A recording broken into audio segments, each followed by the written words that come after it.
Yeah, the one is I don't know why my camera is giving trouble today. And then also the text. I wanted to put the text, but it doesn't matter. Text or no text, most of it will be outside. I'll read some words inside to give myself the guidelines, and you'll hear a bit about. Okay, we're not doing Gemora tonight. Maybe we could try to search it on a phone. Maybe. It's called the Likutei Sichot, which means collection. No, we're not doing Gemora tonight. We're doing a talk on Shavuot. But let me see. Huh? Okay, a very beautiful idea on Shavuot. Kitzur? Thank you. You said Kitzur. Now, Likutei Sichot it's called. I've been done and made it. And I'm looking over here. You could say? Sorry? You could say? Sichot. Let's see if you can find it. Likutei, and then SICH. But I'm going to go for it because otherwise. Sichot. SICH.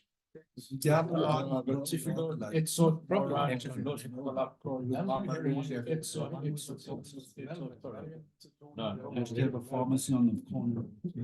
Okay, let's go for it, guys.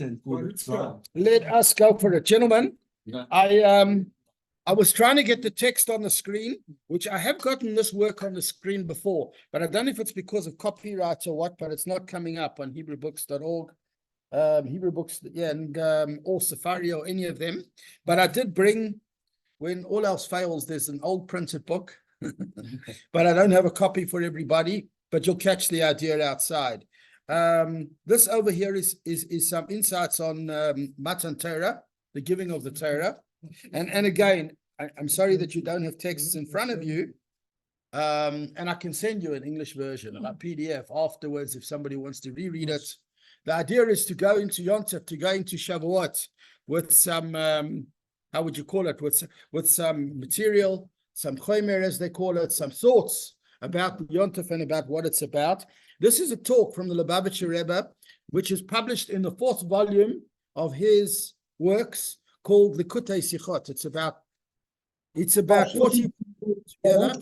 This means it was one of the earlier talks that was done in the early 60s. This was given over in the early 60s. It was given over actually on the week of Shabbos Parshas Va'eschanan. But on Shabbos Parshas Va'eschanan, Moshe Rabbeinu talks again about, for the second time, about the giving of the tablets and the story of Matan Torah, giving of the Torah, which is obviously what we're commemorating with Shavuot tomorrow night and Wednesday and Thursday. We are receiving the Torah, and one of the things that he describes there, now there's certain things that are described in the initial report on Matan Torah, which is in Parshat Yisro, depending on which pronunciation we're using. So in Yisro is the first time, Yisro Mishpatim, in Exodus and Shmos is the first time that the Torah talks about Matan Torah, about the giving of the Torah, and the display and everything that happened. And the second time is in Mishnah Torah, meaning in the repetition, what we're about to do in the last weeks before Rosh Hashanah, Yom Kippur, when we start reading the last portions in the Torah where Moshe Rabbeinu gives his last will and testament before crossing over the Yarden, before sending us off to cross the Jordan. He didn't cross with us. And he recounts a lot of the stories and things that occurred. And sometimes there are some new hints or new tidbits that weren't spoken of the first time round. So one of the things that he says in Va'eschanan, one of the phrases that's used over there is a description of the noise. You know, we at Matan Torah, the kol. You know, kol means a noise, a sound. You know, when we talk about the joy of bride and groom, kol sason v'kol simcha, a sound of gladness, a sound of joy, kol chatan v'kol kala, a sound of a groom, sound of a bride, sound of all the people, the friends at the wedding. So kol means sound, and usually it's a sound of victory or a sound of joy, a sound of gladness. So there's a lot spoken of with regard to the sound that the world experienced at the time of Matan Torah, at the time that the Torah was given. Now, one of the things he says about that sound, and we're talking about the entire display, but one of the things that it says in Va'eschanan is that the sound was kol gadol v'lo yasaf, a great sound that didn't stop.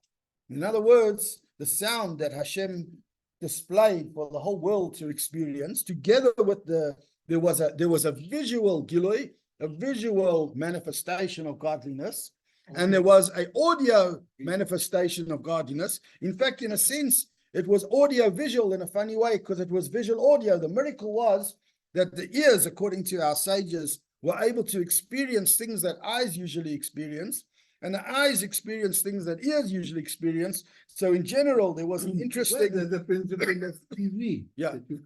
Yeah. So basically, there was over there a unique situation, that there was a unique sound, and the sound is described as a great sound, a sound that didn't stop.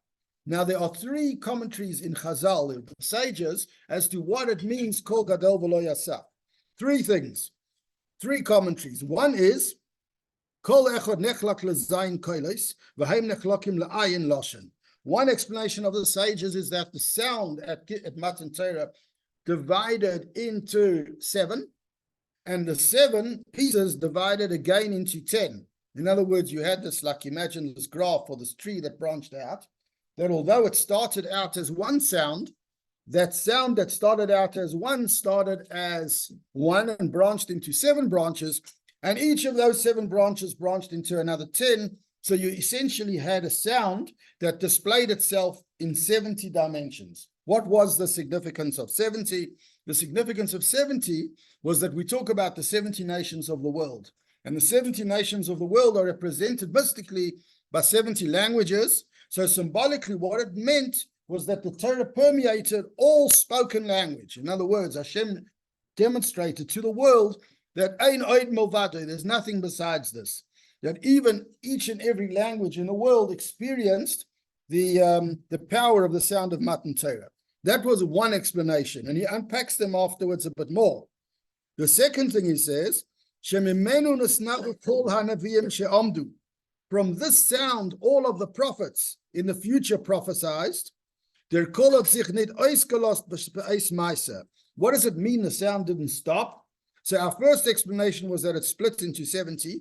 Our second explanation is that it was not a sound that ended there at the time that the Torah was given. It remained a sound for all generations, meaning the koyach, the power that any Navi, any prophet utilized in the future, generations later, any sage, any Tana in the Mishnah, any Amoira in the Gemora that we learn, any Chidush, any piece of Torah that came about in later years was influenced by that original sound that was emanated at Mount Sinai at the giving of the Torah. Everything came from that original sound. So therefore, a person shouldn't say that what comes about in later generations is new or different or invented, but it's influenced by the original sound that the Jewish people experienced then, and that original sound never ever stopped. And the third thing, which sounds a lot more basic than the others, is to say the observation of the sages, that the sound that the world experienced at the giving of the Torah had no echo. We know that naturally the way the world works is a very loud sound, especially if it's outside in a, how would you call it, where there's mountains and a desert and whatever. What's going to happen if you have a booming, thundering sound? You're going to have an echo following on from the booming, thundering sound. In fact, if anything, the echo would be an indicator of the strength of the sound. But according to the third explanation of our sages, Kol Gadol V'lo Yosef, a great sound that did not stop, meant that there was no response or no echo to the sound, meaning that Hashem actually made a supernatural miracle at the time of Matan Torah. Because scientifically, there should have been an echo. Scientifically, there should have been a response. And the main question of this particular talk was, what was the purpose of avoiding the echo? Why would God be so intent that the great manifestation and revelation of the sound of Matan Torah shouldn't have shouldn't have an echo? So I'm just reading a few words inside Darfman Verstehen. We have to understand. Mit was strictos the dritte Pirush leholoi baskol. What was the glory of the third commentary that there was no echo? What does this help? The fact that it's split into 70 languages tells us how great God's expression was, that it went into all 70 languages spoken in the world. The fact that it would not stop in that generation also indicates how special it was, that it was not a one-generational thing. But the fact that it had no echo, if anything, would maybe signify the opposite. Was the sound weak that it had no echo? And why would Hashem specifically want to stop the echo miraculously? We know also there's a general principle our sages say that God does not make miracles for nothing. Miracles are always for a purpose, and especially a miracle that is supernatural. You get two kinds of miracles. You get miracles that are woven into nature, like when people make an operation and go into a place like you were just talking about, and Hashem benches them with bracha, and miraculously everything falls into place, and the people that were being held hostage are rescued. That's a miracle, melubash b'teva. That means it's enclosed in nature. It is God's blessing, and it is his miracle. But at the same time, it is enclosed in the teva, in the nature of the operation that was planned by the brave and heroic people that planned the operation and carry it out and risk their lives. Should be a schus for the neshama, that the person that lost his life. Those are miracles that are enclosed in nature. You didn't see a hand come out from heaven and take care of it. It was a physical, natural operation. Even the story of Purim, where the queen tells Achashverosh that now that I'm the queen, I need to tell you that there's an evil person who wants to who wants to kill your people, who wants to take your people to criminal court or whatever it is, or wants to kill your people, whatever the Haman of that day and age was busy doing. That's also melubash b'teva. It's a miracle in nature. It's not coming obviously from heaven. Then you get higher miracles, like the miracle of the splitting of the sea, where Hashem parted the waters so the people could cross. The miracle of the displays at the giving of the Torah. Those are higher than teva, higher than nature. But the principle that our sages say is that generally Hashem won't make miracles that disturb the rules of nature if there's no major reason. So why would God at the time of Matan Torah make a miracle to erase the natural formation of an echo? So there's different ways of looking at it. There's certain Mefarshim try to explain that the reason for taking away the echo was there was a concern that maybe people would think there's more than one God. Hold on a second. There's one manifestation of godliness happening on Mount Sinai, and now there's sounds coming from everywhere else. So maybe by filtering out any other sound in the world, oh wow, this man did it. How did you do that? Let's go check the bottom. It's good. Is it the right one? It's almost the right one. Is it volume 4? Yeah, I don't know. Let's go back one page. The whole menu is there. So Yeah, somewhere.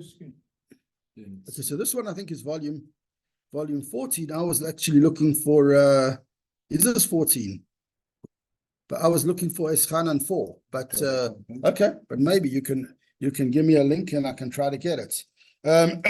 So there is another view that the reason perhaps for making a miracle to get rid of the echo, for filtering out the echo, is that there could be confusion in the world, that some people might think that other deities or forces. You're standing by Mount Sinai, you're experiencing godliness, and where do you find that? Likutesifas.org. Yeah. Should I try to open it up? From Hamas. Huh? Safa, it's Safa. What is that? Likutesifas.org. Is it one word? one word. Okay, let's Likute. Is it with an S? Likute Sichas? Likud Project LIKK UTE PR GJ Project Project Likud with double K LIKK UTEI SRCHOS .org. So that's that one. And where do we go to? Library. Yeah, Rabbi. Library. And they're all listed there. I think. It's a cover. So I'm looking for. Things under my the midbar. Yeah, so I actually want, but it could be. Yeah, I'm not finding section 4, Arvin, because these are later ones. These are later ones. I'm not finding section 4, unless. What the idea? No, we would put the text on the. We would put the text onto the system here if we could. But anyway, I think we better carry on. Yeah. But thank you so much for finding that. Okay, so basically, so here you have a view that the purpose of the miracle was to hide the naysayers, the ability for troublemakers to say, Chas v'sholem, God forbid that there's more than one revelation going on, because there's sounds coming from different places. But to this, he says, this is not clear, because normally a regular echo, it's very clear what is echoing. The echo sounds very similar to the original sound. It's an exact repeat. And it's not likely that you'd have a danger that people would think that the echo is a challenge to the, how would you call it, to the original sound or the original lesson that is coming through. Then, so in order to understand this, he unpacks the whole idea of Matan Torah a bit more. The beginning of that revelation was the, how would you call it, recitation of the 10 commandments. We know that Hashem himself read the first 2, and then the people said, we can't handle it. And then Moshe Rabbeinu read the rest of them. But in the first 2 of the Aseret HaDibros is the I am Hashem your God who took you out of the land of Egypt. The first word is, anybody? The first, Anochi, I. And Anochi says say our sages. Anochi, say our sages in Gemora, is an acronym. The word Anochi, Aleph Nun Chaf Yud, is Ano Nafshi Kosvis Yehovis. I have taken my soul and written it and given it. In other words, Hashem says in that one word, Anochi, that I've literally taken my essence and written it over here in this Torah. So in other words, when you're receiving the Torah, what you are receiving is the essence of God himself. And that is given over on this occasion to each and every Jew. That each and every Jew receives at Matan Torah the essence of God himself, which is enclosed in the Torah itself. And that's why, if you look at the first phrase, it's Anochi Havaya, Anochi Hashem Elokecha in singular. I am Hashem your God, addressed to an individual person. What would it be in plural? Elokechem. Anochi Hashem Elokechem. I am Hashem, your, in plural, all of your God. I am Hashem, who is the God of all of you. But instead, it is done in singular. I am Hashem your God, as an address to each individual person. Nit blows to the Eden von Yenim. And not only for that generation, it was a message to all souls and all generations going forward. There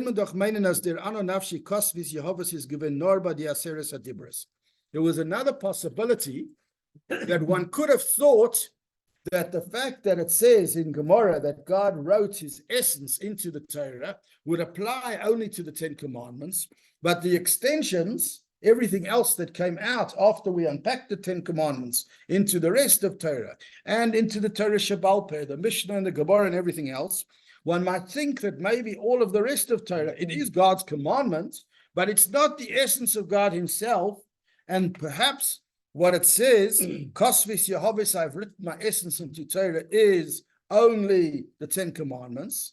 Hence, that's why it says in singular that I've put myself into it, because Hashem wants us to know it's not only the 10 commandments. Each and every dimension, each and every part of the Torah, going all the way to the discussions of the sages in the Talmud, the things that we learn about mountains being cladded with gold and whether they are Avodah Zarah, they aren't, all of the sugyas, and kol ma shetalmid vosik asid lechadesh, and anything that a distinguished student would eventually come how would you call it, learn as a novelty. Chadesh means it could even be brand new. It could be that in a study hall in 5784 in 2024, some Talmud Chacham comes up with a Chiddush, with a new novel idea that has not been taught or said before. It's still L'Moshe Misinai. It's an extension. It's a part of that original Torah, which came exactly a revelation of the original. And this is the reason why,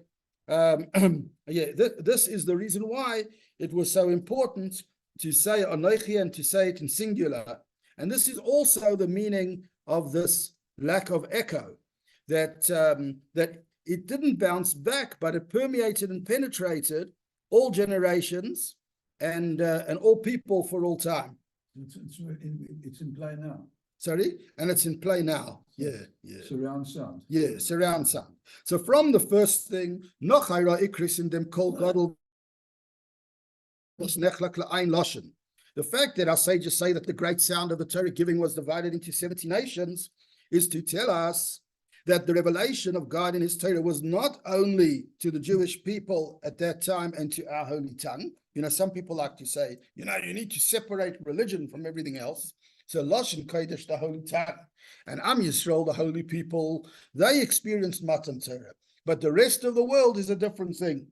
But the fact that Hashem showed at Matan Torah how his Torah sound went into 70 different nations and 70 different expressions and 70 different languages is to say that this Torah was for, although we're responsible to keep all of the mitzvahs and to safeguard it, but the Torah's effect permeates the entire world, all the nations and all facets of the world, so much so that even the Sheva mitzvahs, the 7 commandments which the B'nai Noach keep, or instructed to keep, nobody should say, he says over here, that those 7 commandments are just an instruction that came many years before the Torah was given, and therefore they are something separate. They also have to do with logic, with humanity.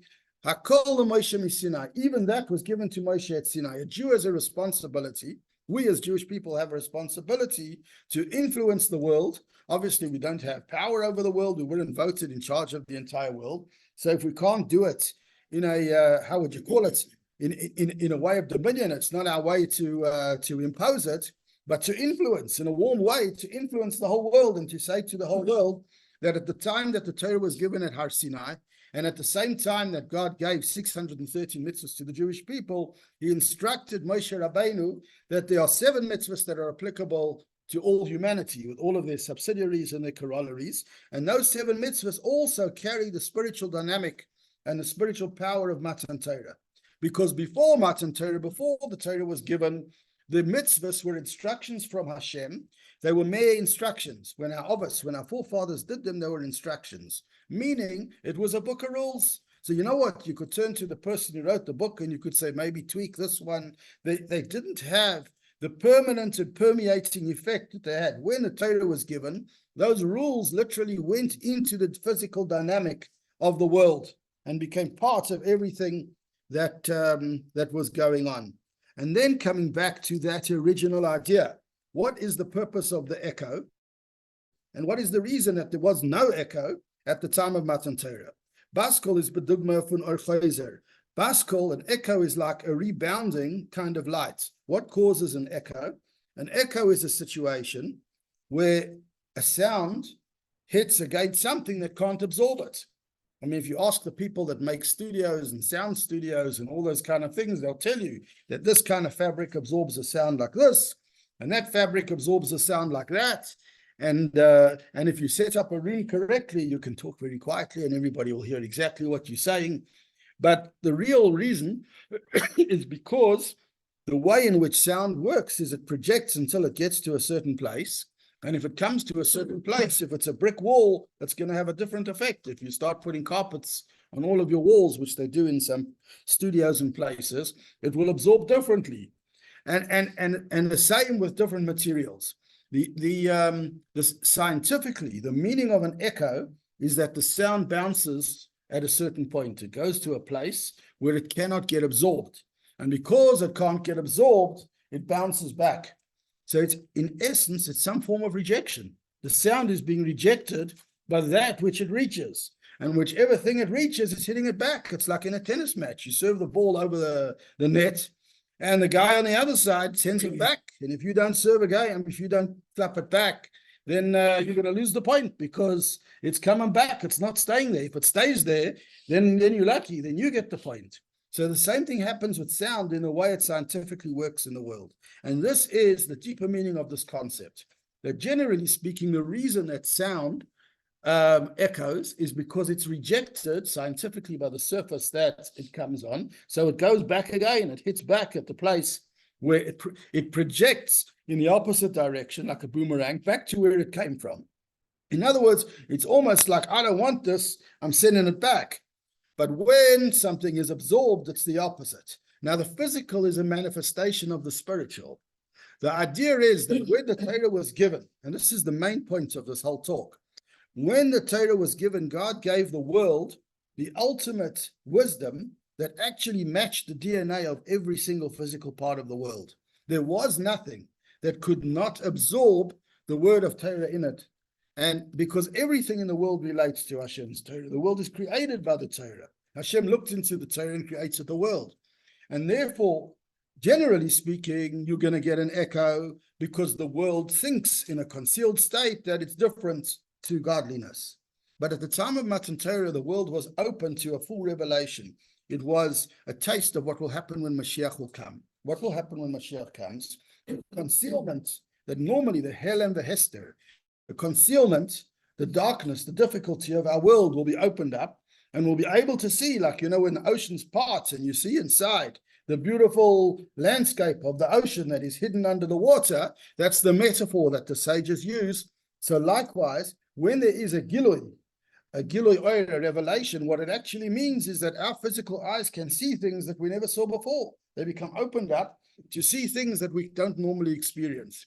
And when we see that, we understand that we and our world are actually one with godliness. Instead of thinking that we're the opposition, or the world does a good job of telling us that we're misplaced, you know, almost like the bullies that tell the kid, you're no good. And so we live in a world that's always telling us that, you're no good and you're wrong and you're cruel and why are you doing this and why are you doing that?